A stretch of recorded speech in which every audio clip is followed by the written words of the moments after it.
අයබෝවන් යාළුවනේ chingu.lk channel එකත් එක්ක ඔයාලා ආදරයෙන් පිළිගන්නවා. අද ගෙන ආපු වීඩියෝ එක තමයි අද ඉඳලා නිෂ්පාදන සහ නැවතැනීම් අංශ වලට ඇග්‍රීමන්ට් එනවා. වෙබ් එකේ ඉන්න ළමයි ඒක දන්නවා.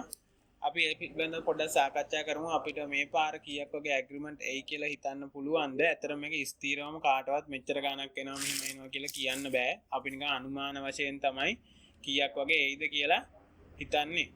අපි බලමු ඊට කලින් පාර කොච්චර ප්‍රමාණයක් වගේ අපිට මේ බඳවගත්ත කෝට් එක කීයක් ආවද කියලා බලමු. නිෂ්පාදනාංශයේ 2024 අන්තිම කෝටා එක. ඒ කියන්නේ ගොඩක් කට්ටිය හඳුන්වනවා අතුරු කෝටාව කියලා. අතුරු කෝටාවට නිෂ්පාදනාංශයට 20134ක් බඳවගත්තා. ඒ කියන්නේ කෝට් එකක් ආව 20134ක කෝට් එක.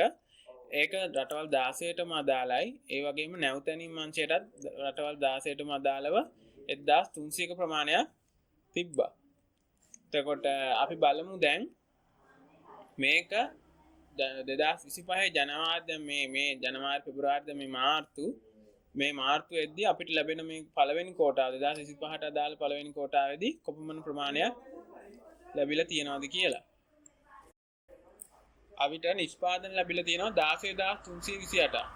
නැවතැනීම් ලැබිලා තියෙන්නේ 625ක ප්‍රමාණයක්. ඒ කියන්නේ ඔයාලට හොඳට පේනවා මේකේ ලොකු අඩුවීමක් තියෙනවා. නැවතැනීම් භාගයකට වගේ අඩු වෙලා තියෙනවා. ඒ වගේම නිෂ්පාදන 4000ක වගේ අඩුවීමක් තියෙනවා. ඒ කියන්නේ රටවල් 16 මේක බැලුවොත් 1000ක වගේ ප්‍රමාණයක් තමයි රටකට හම්බ වෙන්නේ. ඒකත් ඉතින් අපිට සාමාන්‍යයෙන් අඩුම 800ක් 900කවත් ඇග්‍රීමන්ට් ප්‍රමාණයක් ලැබෙයි කියලා හිතන්න පුළුවන්. නැවතැනීම් ගොඩක් අඩු වෙයි කියලා හිතන්න පුළුවන් ඇග්‍රීමන්ට් එන එක.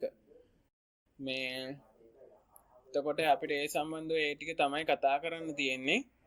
අපි ප්‍රාර්ථනා කරන හැමෝගෙම හීන හැබෑ වෙන්න කියලා. මේක අනිවාර්යයෙන්ම මේ දවස් ටික ගෙවිලා යද්දි ගොඩාක් කට්ටියන්ට ඇග්‍රීමන්ට් එන්න කියලා අපි හැමෝම ප්‍රාර්ථනා කරමු. වෙබ් එකේ ඉන්න හැම ළමයිටම. එහෙනම් අපි යමු. මම තව වීඩියෝ එකේ තව කොටසක් දාලා තිබ්බා. අපි දැන් ගොඩක් කට්ටිය ඒ කියන්නේ එක්සෑම් කරලා වෙබ් එකේ ඉන්න ළමයි නම් දන්නවා ඇග්‍රීමන්ට් එකක් ආවද කියලා බලන විදිය. ඒ එක්සෑම් එක ලියන්න ඉන්න ළමයින්ට මම මේක දැනුවත් කිරීමක් විදියට මම පෙන්නන්නම් කොහොමද ඇග්‍රීමන්ට් එකක් ආවද කියලා බලන්නේ කියලා. ඒකේ කොටු ටික පිරෙන හැටි ඒතන්ට යන විදිය මම කියලා දෙන්නම්. එහෙනම් අපි යමු මේ වීඩියෝ එකට. හරි අපි එහෙනම් බලමු EPS account එකට ගිහිල්ලා අපේ විස්තර බලන්නේ කොහොමද කියලා. ඒක කරන්නේ මෙහෙමයි ළමයි. අපි එකටම EPS account එකක් අපි හදනවනේ. ඒක හැදුවට පස්සේ ඔයාලගේ login ID එකයි password එකයි මෙතන ගහන්න ඕන. ID එක මෙතන ගහන්න, password එක මෙතන ගහලා ඔයාලා login කියන එක ඔබන්න. එතකොට ඔයාලා log වෙනවා ඔයාලගේ account එකට. ඊට පස්සේ දෙවෙනි page එක විදියට ඔයාලට එන්නේ මෙන්න මෙහෙම. එතකොට ඔයාලගේ නම සම්පූර්ණයෙන් මෙන්න මෙතන දිස් වෙනවා ඔයාලට පේනවා. ඒ වගේම ඔයාලගේ ලකුණු මෙතනින් වැටෙනවා. ඒ කියන්නේ ඔයාලා EPS CBT ක්‍රමයට ලියපු exam එකේ computer based විදියට ලියපු exam එකේ ලකුණු මෙතන වැටෙනවා. ඒක භාගයක් විදියට තමයි වැටෙන්නේ. කියනවා 180ක් ගත්තනම් ඔයාගේ ලකුණු මෙතන පෙන්නන්නේ 90ක් විදියට. ඊට පස්සේ ඔයාලගේ විස්තර ටික බලා ගන්න යන්න ඕන කොටු තමයි මෙන්න මෙතන ආගමන ප්‍රගතිය නිරීක්ෂණය කියන එකට ඔබන්න. ඒකට එබුවට පස්සේ ඔයාලට එන page එක මෙන්න මේ විදියට එනවා.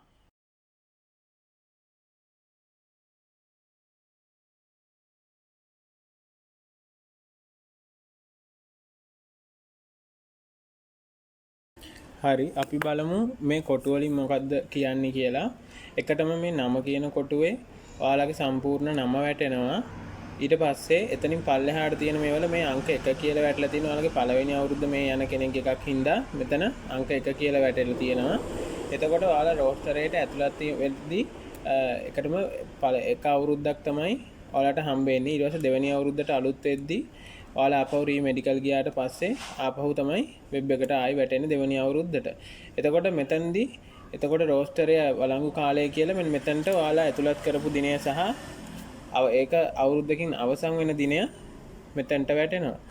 ඊට පස්සේ මෙතන පහළට ක්‍රියාවලිය වත්මන් ප්‍රගතිය දිනය අවුරුදු මාස දින කියලා මෙහෙම තියෙනවා. ඊට පස්සේ මේ පල්ලෙහාට තියෙන කොටු ටිකේ ඔයාලා විභාග එක්සෑම් එක ලියලා ඔක්කොම ස්කිල් එකත් කරලා ඔයාලගේ ෆයිනල් කට් අවුට් එක දුන්නට පස්සේ ඔෆිෂියලි ඔයාලා සමත් කියලා වැටෙන දවස තමයි මෙතන වැටෙන්නේ. සමත් කියලා වැටලා මෙතන ඒ දිනේ වැටෙනවා. ඊට පස්සේ ඔයාලගේ ඉන්ටර්විව් ගියාට පස්සේ ඔයාලගේ ෆයිල් එක, ඒ කියන්නේ ඔයාලගේ ඩේටා තියෙන ෆයිල් එක විදේශ සේවාවකෙන් කොරියාවේ HRD එකට යවන දවසේ තමයි මෙතන යවීම කියලා වැටිලා ඔයාලගේ මෙතන ඒ දිනේ වැටෙනවා. ඊට පස්සේ කොරියාවෙන් ඒක බලලා HRD එකෙන් බලලා ඒක අප්‍රූව් කරාම මෙතන අනුමත වීම කියන එක වැටිලා ඊට පස්සේ තමයි එදා ඉඳලා තමයි අවුරුද්දකට දිනේ ඔයාලට වැටෙන්නේ. එදා අප්‍රූව් වෙච්ච දවසේ ඉඳලා අවුරුද්දක් වෙනකන් ඔයාලට දිනේ වැටෙනවා මෙතන. ඊට පස්සේ රැකියා සෙවීම. මෙන්න මේ කොටු ටික තමයි අපිට අත්‍යවශ්‍යම කොටු ටික. අනිත් කොටු ටික හැමෝගෙම පිරලා තියෙන. ඒ කියන්නේ වෙබ් එකේ ඉන්න ළමයිගේ මේ ටික ඔක්කොම පිරලා තියෙන. ඊට පස්සේ අපි රැකියා සෙවීම ප්‍රගතිය යන එකට ගියාට පස්සේ රැකියා බලපත්‍රයන් නිකුත් කිරීම යන තැන ඔයාලගේ hired කියලා වැටෙනවා නම් ඔයාලා ඇග්‍රීමන්ට් එකක් ඇවිල්ලා තියෙනවා. එතකොට මෙඩිටේෂන් කියලා වැටලා තිබ්බොත් ඔයාලට ඇග්‍රීමන්ට් එකක් ඇවිල්ලා නැහැ. නමුත් ඔයාලගේ ෆයිල් එක අරන් ගිහිල්ලා තියෙනවා බලන්න. එතකොට සාමාන්‍යයෙන් ලංකාවේ කෙනෙක් ගන්නවා නම් එක්කෙනෙක් නම් ඕන සජන්නිම්ට එයාට දෙනවා ෆයිල් 3ක්. එතකොට ෆයිල් 3 එයා ඒ 3ම අරන් ගියාට පස්සේ තමයි අර අනිත් කට්ටියන්ට මෙඩිටේෂන් කියලා වැටෙන්නේ. ඒ 3 දෙනාගෙන් එක්කෙනෙක් ගත්තට පස්සේ එයාගේ මෙතන hired කියලා වැටිලා මේ මෙන්න මෙතන රැකියා සෙවීම ප්‍රගතිය යන තැන hired කියලා වැටිලා එයා දාලා දිනය වැටෙනවා. එතකොට සජන්නිම් ඇග්‍රීමන්ට් එකක් නිකුත් කරාට පස්සේ ඒක මෙතන වැටිලා ඒ අදාළ දිනය මෙතනට වැටෙනවා. ඊට පස්සේ මේ සම්මත සේවා ගිවිසුම නිකුත් කිරීම කියන තැනදී සජන්නිම් අපිට ඇග්‍රීමන්ට් එක නිකුත් කරාට පස්සේ ඒක සජන්නිම් විසින් අපේ SLBFE ඒ කියන්නේ විදේශ සේවාවකට එවන දවස මෙතන යවීම කියලා වැටිලා මෙතන ඒ දිනය වැටෙනවා. ඊට පස්සේ සම්මත සේවා ගිවිසුම අත්සන් කිරීම කියන්නේ SLBFE එකට ඒක ඇග්‍රීමන්ට් එක ආවට පස්සේ ඔයාලට දන්නවනවා මෙහෙම ඇග්‍රීමන්ට් එක ඇවිල්ලා තිනවා ඔයා ඇවිල්ලා අත්සන් කරන්න කියලා.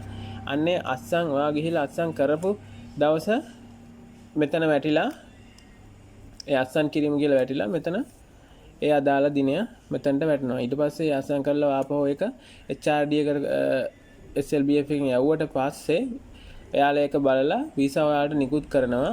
වීසා නිකුත් කරන දවස තමයි මෙතන වැටෙන්නේ. වීසා නිකුත් කිරීම සහ මෙතන ඒ දවස වැටෙනවා. වීසා නිකුත් කරාට පස්සේ මාස 3ක කාලයක් තියෙනවා ඔයාලට එහාට යන්න.